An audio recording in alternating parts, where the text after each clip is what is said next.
Le thème de naissance est la carte routière personnelle, notre mandala intérieur, les énergies qui nous accompagnent au quotidien.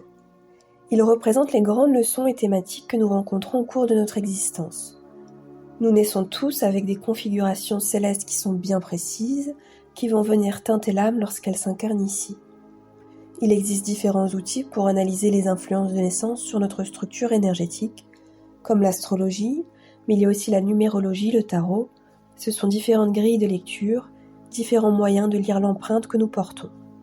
Le thème astral, c'est la photographie du ciel au moment de notre naissance. Il marque la position des planètes sur le zodiaque, en signes et en maisons, et leur interaction entre elles. Les planètes sont souvent vues comme des parts de la psyché, des fonctions psychologiques spécifiques, comme une manière de prendre sa place, de rayonner, d'aimer, d'agir, de se montrer socialement, de communiquer ou de vivre ses émotions.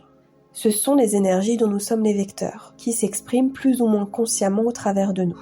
Ces symboles et archétypes zodiacaux sont aussi des aspects de la conscience collective, des images intérieures qui nous animent tous à différents niveaux. Ce sont ainsi 12 visages, 12 perspectives de la manifestation de l'énergie de vie ici. Cependant, chacun d'entre nous les vivra d'une façon très personnelle. Il y a une multitude de niveaux d'interprétation des symboles astrologiques, du plus dense au plus subtil, de la compréhension d'aspects de soi à l'étude de restes karmiques, voire des leçons que l'âme est venue apprendre à maîtriser dans cette vie.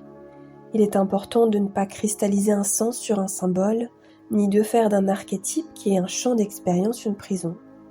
Le risque est de trop s'identifier à un archétype et de s'y enfermer, là où ce serait plutôt une coloration, un jeu de cartes qui nous est présenté pour nous permettre d'expérimenter la vie sur Terre.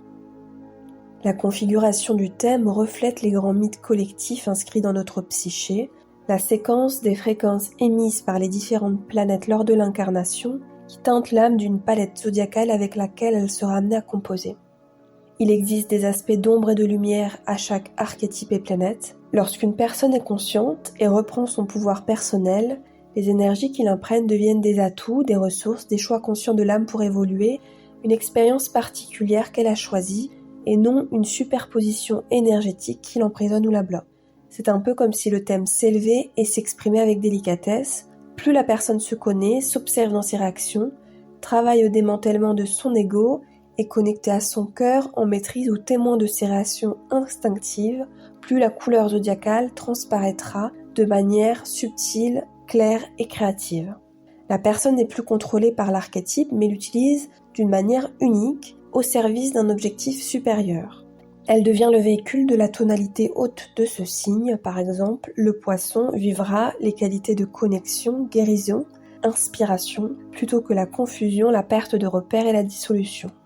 Quand une planète dans un thème est en tension à une autre, cela pose la question de comment j'intègre deux parts différentes et complémentaires qui vont se nourrir mutuellement. Comment je les fais dialoguer entre elles en écoutant chacune dans ses besoins pour trouver un point d'équilibre.